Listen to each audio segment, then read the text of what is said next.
nós temos agora a participação do secretário especial Roberto Fendit, que muito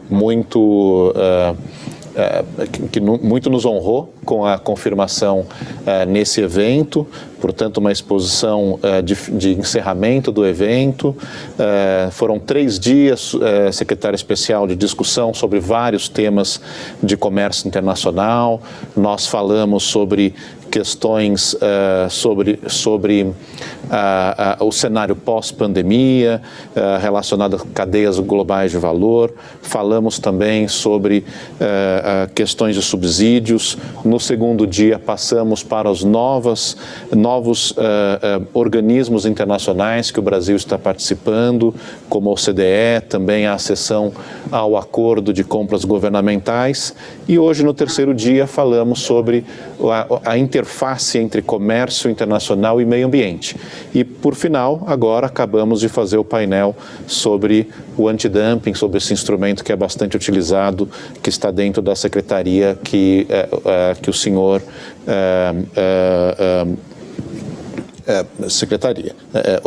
dirige. Com isso, gostaria de passar a palavra ao secretário especial, que tem uma fala nos próximos minutos, e terei algumas breves perguntas depois da sua exposição. Secretário especial Roberto Fendit, bom dia, muito obrigado por participar. Muito bom dia a todos. É motivo de enorme satisfação estar participando do 20º Seminário de Comércio Internacional do IBRAC. Diferentemente de alguns dos que me antecederam, esse é meu primeiro IBRAC. Espero que no futuro possa participar de outros encontros promovidos pelo IBRAC. Os temas em debate nesse seminário, e que creio que foram bastante exauridos pelos palestrantes, debatedores, são temas atuais e importantes. Não só para o Brasil, mas no mundo todo, como vimos por algumas das exposições. Não há dúvida que o cenário internacional apresenta hoje desafios significativos para a economia brasileira, tendo em conta o aprofundamento do desenvolvimento tecnológico, da digitalização e das tensões comerciais em escala global. Antes do surgimento da pandemia de Covid-19, a economia brasileira mostrava clara necessidade de reformas estruturais que pudessem prover as condições necessárias para um novo ciclo de crescimento sustentado. Com evidentes desafios fiscais a serem enfrentados e amarras regulatórias e estruturais que demonstraram ter um peso elevado para o crescimento e desenvolvimento da produtividade na economia, a agenda de reformas econômicas pretende enfrentar esses desafios estruturais e permanece sendo fundamental para o país. Entretanto, dito isso, devo apontar que foi necessária a concentração de esforços por parte de todas as instituições do governo no combate à propagação da Covid-19, buscando, no primeiro momento, garantir infraestrutura médica e suprimento de materiais em quantidade condizente com sua dimensão geográfica e populacional, para o tratamento dos infectados e, em seguida, buscar aliviar o impacto econômico da pandemia com medidas que exigem expansão de gastos. Dentre as medidas implementadas estão a redução da tarifa de importação para insumos e foram simplificados procedimentos de importação e registro de produtos relativos ao combate à Covid-19 e a aprovação de orçamento adicional para despesas extraordinárias relacionadas ao combate à doença e para o alívio de seus impactos para famílias de baixa renda. Apesar desse enorme desafio para um país com tantas desigualdades econômicas e sociais, o Brasil buscou atuar nessas frentes da maneira mais responsável possível, com o objetivo de não comprometer a percepção sobre sua capacidade de reorganizar sua situação fiscal, de recuperar a economia.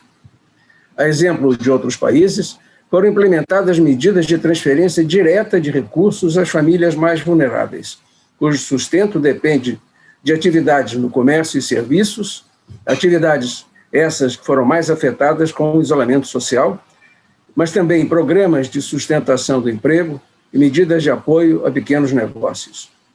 As estimativas de queda no PIB no ano de 2020 para o Brasil variam entre 5,4%, segundo o Banco Mundial, 5,8%, segundo o Fundo Monetário Internacional, e 6,5%, segundo a OCDE, para uma queda no crescimento da economia global de 4,4%.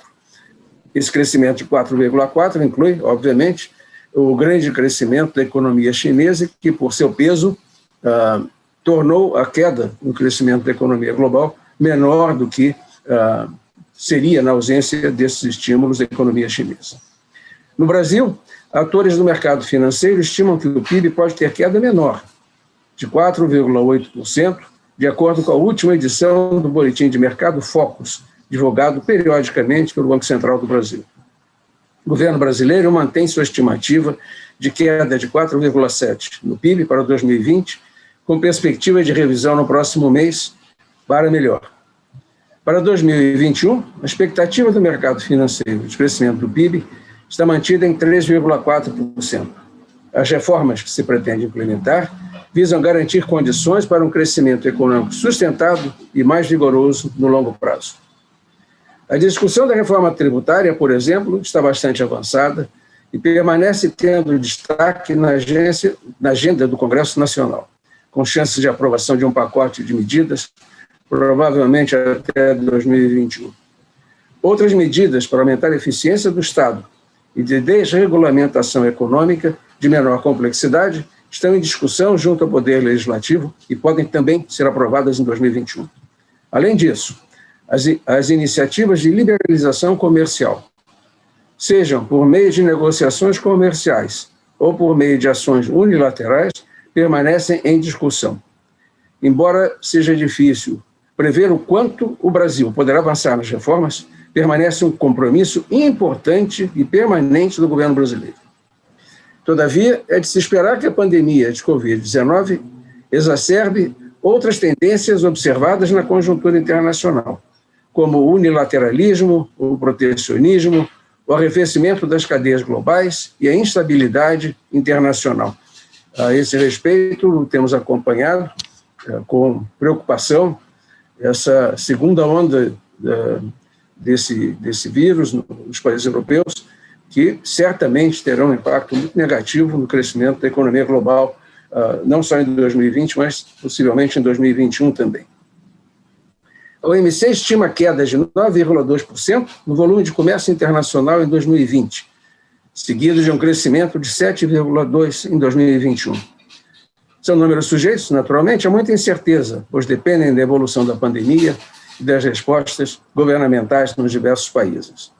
Para o Brasil, o Ministério da Economia estima queda de 9% na corrente de comércio em 2020, com retração de 6,5% nas exportações e 12,2% nas importações, resultando em um saldo comercial de cerca de 55 bilhões de dólares. Assim, do ponto de vista do comércio internacional, com a queda da demanda dos países de destino e desvalorização da moeda brasileira, devemos observar uma redução do comércio, tanto pelo lado das exportações como das importações, que tende a perdurar com uma perspectiva de retomada de 2021 em diante. Observo que essa queda nas exportações e importações ocorre em todos os países, não há exemplo de país em que o comércio não tenha sido afetado pela pandemia e pela desaceleração econômica. Além dessas circunstâncias, as restrições fiscais do Brasil representam outra grande dificuldade, de modo que se torna vital a adoção de uma estratégia ambiciosa e proativa de integração internacional, cujas políticas devem ser pensadas e implementadas de forma coordenada com as demais políticas públicas do país. Não obstante as incertezas do momento e as projeções para o acumulado de 2020, é fundamental que o país aumente sua corrente de comércio de bens e serviços. Apesar de estar entre as 10 maiores economias do mundo, em termos de PIB, o Brasil apresenta um desempenho relativamente inferior como exportador e importador na comparação internacional. A pandemia teve efeitos desiguais em cada país de acordo com seus níveis de desenvolvimento e acesso aos meios para combater a doença. A globalização trouxe enorme integração econômica e comercial e aumentou o nível geral de prosperidade no mundo, mas não resolveu desigualdades. Cada país teve que enfrentar a pandemia primariamente com os recursos locais disponíveis, como fizemos, muitas vezes insuficientes. E ajuda internacional, embora indispensável, muitas vezes não consegue ser rápida e eficaz. Um dos impactos da pandemia foi demonstrar a importância da cooperação internacional e a coordenação de esforços entre os países afetados na busca de soluções e para o combate à doença. Desde o livre fluxo de materiais e equipamentos de proteção individual para prevenção e tratamento, passando pelo compartilhamento de informações e conhecimento sobre a doença até o esforço conjunto para o desenvolvimento de novas vacinas e medicamentos, fica clara a importância das instituições internacionais e do multilateralismo como forma de organização de um sistema que possa conter resultados ainda piores para a economia mundial e evitar possíveis catástrofes humanitárias de maneira mais efetiva. É necessário que as instituições internacionais consigam colocar em prática mecanismos de enfrentamento aos efeitos econômicos da pandemia, que aumentem a capacidade de recuperação das economias nacionais, em particular aquelas mais vulneráveis. O governo brasileiro tem clara a necessidade de retomar sua agenda de reformas, para que o setor privado volte a ter a confiança para investir e a economia volte a crescer, baseado na elevação da produtividade dos fatores de produção e na eficiência locativa, embora se discuta a necessidade de garantir políticas de estímulo econômico que permitam o aumento no investimento público, especialmente em infraestrutura. O Brasil não enxerga os dois caminhos como excludentes. Nesse momento de busca da recuperação econômica para o Brasil, como para diversos outros países, o financiamento externo poderá ter um papel fundamental. É nesse contexto de desafios e oportunidades que se insere a atuação da CECINT, a secretaria que tenho a grande honra de dirigir. Com esse objetivo em mente, ressalto que estamos, mais do que nunca, abertos ao diálogo com o setor produtivo nacional, seja por meio de consultas públicas que temos conduzido em temas de defesa comercial e tarifas, seja por meio de nossa participação em eventos como esse que estamos realizando hoje. Gostaria de dizer algumas palavras sobre o impacto do nacionalismo que ressurge, aliures, o impacto do nacionalismo para as cadeias globais e regionais de valor e subsídios governamentais. A integração latino-americana é um processo que vem de longa data, mas nos últimos anos, os países da região optaram por promover maior integração às cadeias globais de valor, por meio de acordos com parceiros extra-regionais, ao passo que o aprofundamento da integração econômico-comercial regional avançou de forma mais lenta. É possível retomar uma agenda de integração em comum, tendo como foco a infraestrutura para a economia verde e economia digital, por exemplo.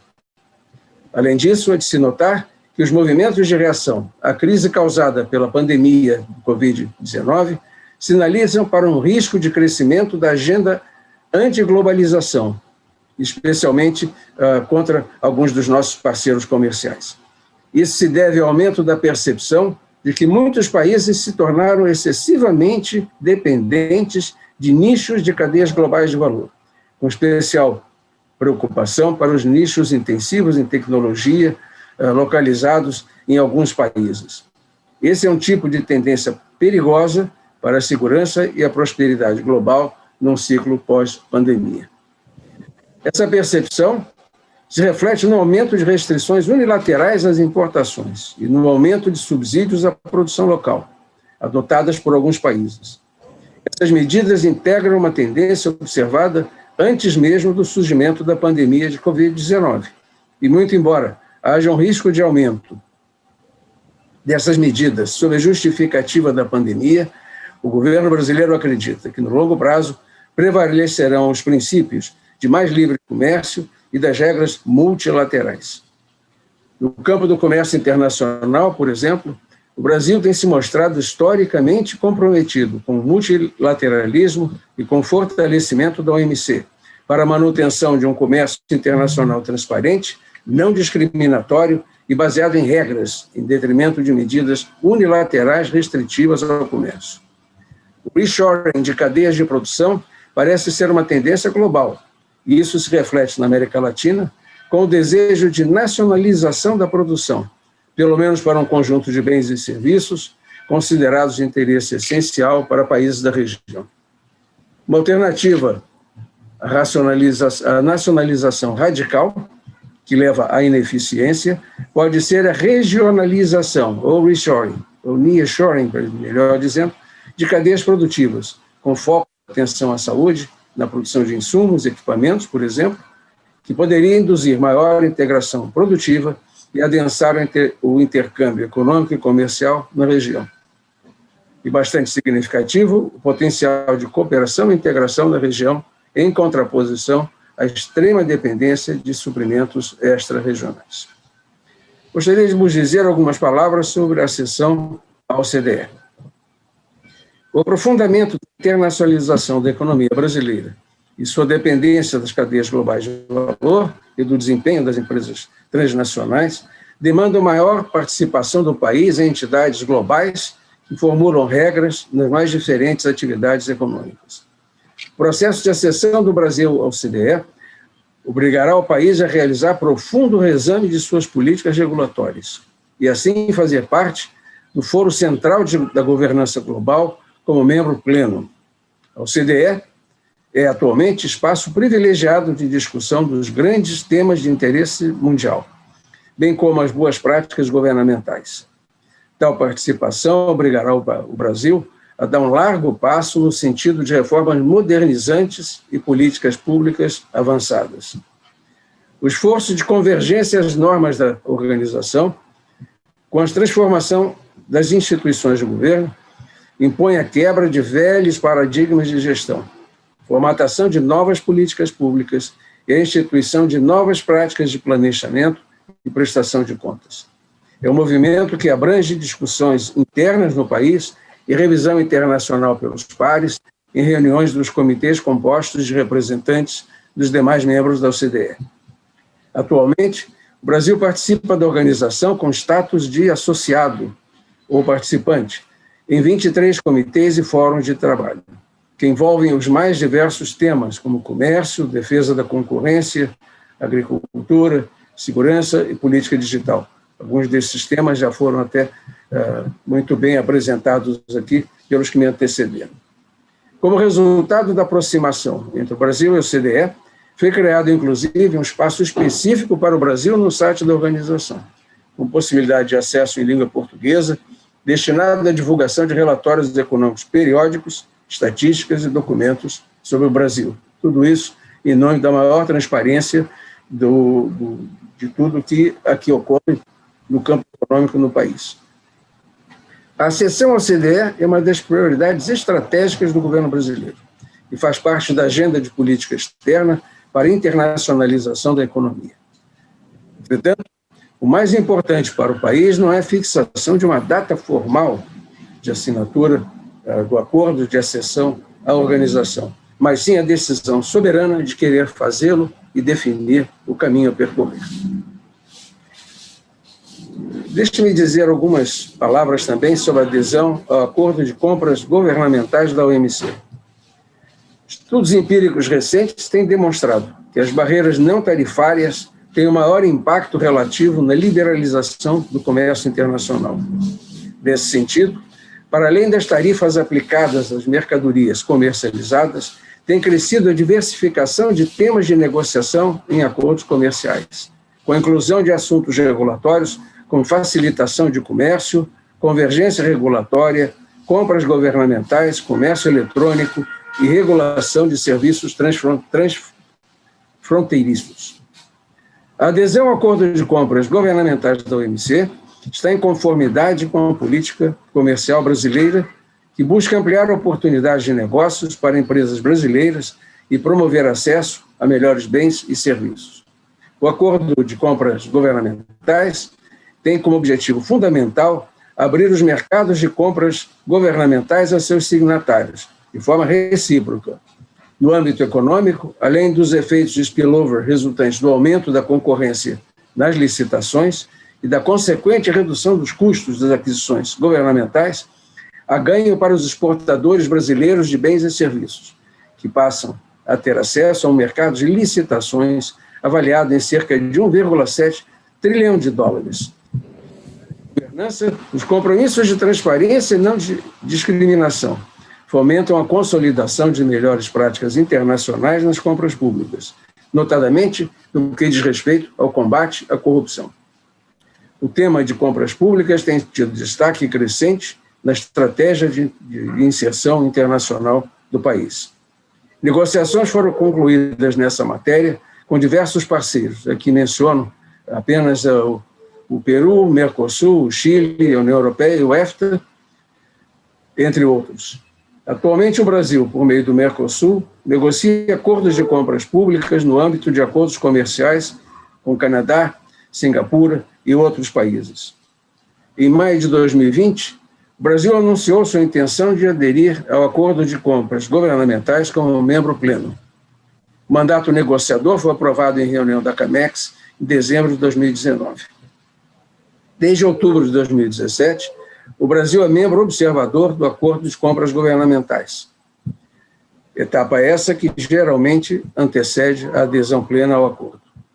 Ao contrário da maioria dos acordos da OMC, de adesão obrigatória, como, por exemplo, o Acordo sobre Serviços, o GATS, e de Propriedade Intelectual, TRIPS, o Acordo de Compras Governamentais é de adesão facultativa aos membros da OMC. Hoje o acordo tem 20 signatários, que correspondem a 48 membros da OMC, assim considerados a União Europeia e seus 27 Estados-membros, além do Reino Unido, separadamente. A partir da consulta pública recém-concluída, que tem sido um canal importante de escuta e diálogo com setores da sociedade, foram colhidas informações importantes que contribuirão para a definição do nível de ambição da oferta de acesso a mercados brasileiros. Em breve, iniciaremos negociações focadas no anexo de compromissos, a chamada oferta de acesso a mercados propriamente dita, que definirão exatamente em quais contratações públicas valerão as regras do acordo, ao definir listas de entidades incluídas, patamares mínimos de contratação, listas de bens e serviços incluídos, além de exceções específicas. Este é um passo importante, dado pelo governo brasileiro, na medida em que confirma as mudanças na política comercial do país em busca da maior integração do Brasil à economia internacional e da adoção das melhores práticas regulatórias internacionais. Discutiu-se aqui, em painel específico, o papel do meio ambiente no crescimento da economia brasileira e de seu comércio. Devo observar que o Brasil possui a matriz energética mais limpa do mundo industrializado e é o terceiro maior produtor mundial de energia renovável. O país tem muito a ganhar com o estabelecimento de padrões low carbon para bens e serviços, bem como com a consolidação dos mercados de energia limpa. Logo, o apoio e observância do Brasil ao Acordo de Paris tem suas raízes em nosso próprio interesse nacional. Não se discute a importância da Amazônia, assim como dos demais biomas brasileiros para a humanidade, com seu papel central no equilíbrio climático e hidrológico do planeta, bem como seu inestimável patrimônio genético. No entanto, é necessário implementar uma agenda de desenvolvimento sustentável que compatibilize os imperativos de crescimento econômico com a geração de dividendos para as gerações atuais e futuras e de conservação ambiental, que são de interesse, na verdade, muito mais dos próprios brasileiros, de nós brasileiros, do que da comunidade internacional. Devo dizer que não existe remédio fácil para combater desmatamento e queimadas ilegais. A questão é complexa por ocorrer em um extenso território, envolver populações vulneráveis, ser ciclos econômicos, ser muitas vezes capturada por ações criminosas e alimenta-se da ausência histórica do Estado na região. O governo brasileiro vem reafirmando o seu compromisso com a solução desse problema, seja pela intensa articulação entre órgãos governamentais no Conselho Nacional da Amazônia Legal, seja pela conclusão de profundas reformas que contribuem para o combate definitivo à devastação das nossas riquezas naturais. O Ministério da Economia e todo o governo brasileiro vem trabalhando pela viabilização da bioeconomia, proporcionando o uso racional dos recursos naturais e a interiorização do desenvolvimento econômico por meio do aperfeiçoamento do ambiente de negócios e a proposição de políticas públicas. Além disso, busca-se aumentar a rentabilidade da chamada floresta em pé, estimulando o estabelecimento de instrumentos financeiros inovadores para o setor, como green bonds, políticas de pagamento por serviços ambientais e concessões florestais. Embora o tema já tenha sido exaustivamente tratado no painel que me antecedeu, gostaria de dizer algumas coisas também a respeito do antidumping e suas principais questões salientes em 2019 e 2020. A Autoridade Investigadora de Defesa Comercial Brasileira, que é a Subsecretaria de Defesa Comercial e Interesse Público, é reconhecida por pautar sua atuação pela objetividade, imparcialidade e transparência na condução dos processos, bem como pelo cumprimento dos acordos firmados no âmbito da OMC. Nesse sentido, como parte do esforço contínuo para aprimorar suas práticas, como já foi mostrado aqui pela subsecretária Amanda, a SDCOM está modernizando a legislação nacional referente a salvaguardas e a subsídios e medidas compensatórias, além de estar desenvolvendo normas sobre o acesso de setores fragmentados aos mecanismos de defesa comercial e sobre avaliações de interesse público relacionadas às medidas de defesa comercial. A modernização e a elaboração desses normativos buscam garantir maior previsibilidade e transparência às partes interessadas que atuam nesses processos, disposições de comércio internacional e esclarecendo disposições que não estão expressamente definidas multilateralmente. Ainda a esse respeito, destaca-se a importância de se dar continuidade às negociações conduzidas no âmbito do Grupo Negociador de Regras da OMC, com vistas à implementação de melhorias e a resolução de áreas cinzentas dos acordos antidumping, de subsídios e medidas compensatórias e de salvaguardas. Um novo decreto de subsídios e medidas compensatórias está sendo avaliado pelo governo brasileiro. Esperamos que sua implementação dê impulso à investigação dessas práticas dentro das regras multilaterais estabelecidas pela OMC. Estou concluindo e devo dizer que, com o objetivo de assegurar a inserção internacional do Brasil, é necessário intensificar agendas de negociações comerciais, dinamizar mecanismos de diálogos comerciais bilaterais e regionais, e buscar uma participação mais qualificada e voltada aos interesses de desenvolvimento econômico do país, nos fóruns multilaterais e organismos internacionais. Nesse sentido, o Brasil vem buscando o estreitamento dos laços políticos e econômicos comerciais com diversos países, e dessa aproximação têm surgido oportunidades relevantes de construção de um pipeline robusto de acordos comerciais e econômicos. Ademais, o maior alinhamento da política econômica brasileira e a unificação da estrutura de gestão com a criação do Ministério da Economia foram fundamentais para facilitar o alcance dos objetivos econômicos do país, além de outras medidas alinhadoras, como a reformulação da governança da Câmara de Comércio Exterior, a CAMEX. O ano 2019 foi de importantes entregas, como a conclusão dos acordos comerciais com a União Europeia e com o EFTA, a conclusão de acordos de liberalização do comércio automotivo com México e Argentina, a nova Comissão de Financiamentos Externos, a COFIEX, o lançamento da nova estrutura de contato com investidores, via Ombudsman de Investidores Diretos e Ponto de Contato Nacional, o aprimoramento normativo para a taxação em comércio exterior, ou seja, exportações de serviços e câmbio, entre outras medidas. Neste ano também tivemos resultados expressivos, a despeito das circunstâncias desafiadoras. Nesse último mês, assinamos 13 importantes anexos que constituem um protocolo de negociação com os Estados Unidos, cobrindo os temas de facilitação de comércio, boas práticas regulatórias e anticorrupção. No dia seguinte, assinamos mais um acordo importante com os norte-americanos, um memorando com o Exim Bank dos Estados Unidos, que trata de instrumentos de crédito à exportação daquele país para o Brasil. Na linha dos exitosos resultados, a CECINT continua com grandes objetivos, como abrir novas frentes de negociação para acordos não tarifários e de livre comércio, especialmente com o Reino Unido. Avançar em negociações de acordos comerciais, entre outros com o México e com o Canadá. Assinar um acordo de livre comércio do Mercosul com a União Europeia e o EFTA. Continuar as negociações para adesão ao acordo de compras governamentais da OMC. Modernizar o acervo normativo em defesa comercial e revisar o seu acervo normativo à luz das normas da OCDE.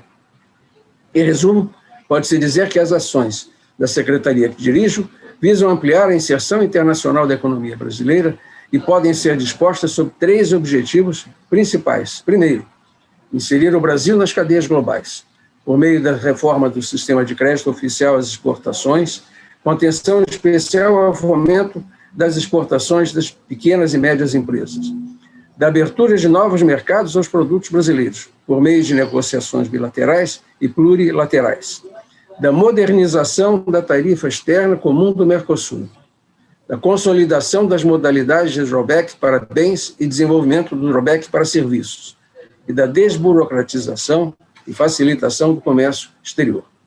Em segundo lugar, tornar o Brasil membro da OCDE, por meio de esforços concentrados de vários ministérios e órgãos públicos para aumentar a convergência de políticas econômicas e de desenvolvimento brasileiras aos padrões recomendados pela organização, assim como a aderência das regras locais ao seu acervo normativo. E, finalmente, aumentar o investimento estrangeiro no Brasil por meio da implementação da agenda regulatória de investimentos, com foco na facilitação, pela ampliação da capacidade de atendimento do Ombudsman de investimento direto, canal único para contato com os investidores.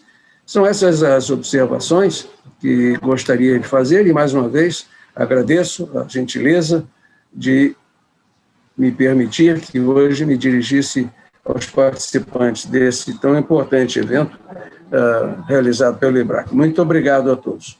Secretário Especial Roberto Fendt, agradeço muito a sua exposição, que foi muito compreensiva. Na realidade, mostra que o que não falta na agenda comercial do nosso país hoje são assuntos, né? Portanto, são vários temas que estão, de fato, na agenda. Uma pergunta final que eu faria, o senhor comentou sobre o acordo Mercosul e União Europeia. Todos estão acompanhando as questões da ratificação, especialmente na União Europeia, naquela união. Como é que o senhor vê a expectativa para a parte comercial do acordo? Como é que o senhor vê isso para os próximos tempos? Como que a Secretaria Especial, quais são as expectativas em relação a esse assunto? Com isso, encerramos a sua participação aqui. Por favor. Somos muito otimistas com a ratificação do acordo. O acordo, no momento, ele está na fase de revisão legal. Posteriormente, o acordo será traduzido para as línguas de todos os países membros da União Europeia, para o espanhol e para o português, são as línguas do Mercosul. E esperamos que, concluída essa fase, nós estaríamos em condições de assinar o acordo. É claro, e vejo na sua pergunta uma preocupação com vozes que, de tempos em tempos, surgem contra o acordo. É natural que isso ocorra, é comum que isso ocorra, há interesses protecionistas também na União Europeia, e há também, claro, uma preocupação, que é natural, dos povos desses países, com possíveis danos ambientais que estamos combatendo no país porque se tratam de atividades ilegais e criminosas. Portanto, para responder a sua pergunta, eu estou bastante otimista que logo teremos condições de plenamente ratificar o acordo e colocá-lo em execução. Tá bem, muito obrigado. Obrigado pela sua participação e contamos com uma participação em eventos futuros aqui pelo IBRAC, já que essa foi a sua primeira, contamos com participação nas próximas. Muito obrigado, secretário. Obrigado. Muito bem, com isso nós terminamos o nosso 20º Seminário de Comércio Internacional. Foram 3 dias muito interessantes, a verdade é que foi uma situação inédita, porque foi a primeira vez que nós fizemos em ambiente virtual, e eu posso dizer que foi realmente um sucesso. Nós tivemos 380 inscritos, tivemos desde o primeiro dia, em determinados momentos, 140 participantes em determinados painéis, portanto, vai ser de fato algo que nós vamos ter que experimentar, né? Talvez ano que vem fazer um evento com uma natureza híbrida, presencial com virtual. Tentamos fazer aqui um pouco isso esse ano, mas vamos nos acostumando com essa realidade. Para finalizar o seminário, gostaria de agradecer a atuação ativa, na realidade, do Zé Carlos Busto, secretário executivo do IBRAC, da Dora também, agradecer também a equipe de som que fez, as tradutoras também que participaram, e também todos os moderadores, todos os palestrantes, painelistas e também todos aqueles que apresentaram propostas de painel. Então, portanto, com isso, estamos dando por encerrado o 20º Seminário do IBRAC e vamos deixar aqui novamente aquela apresentação institucional que apresentou o histórico dos últimos seminários. Antes disso, teremos aqui também uma apresentação novamente de todos os nomes que fizeram esse seminário.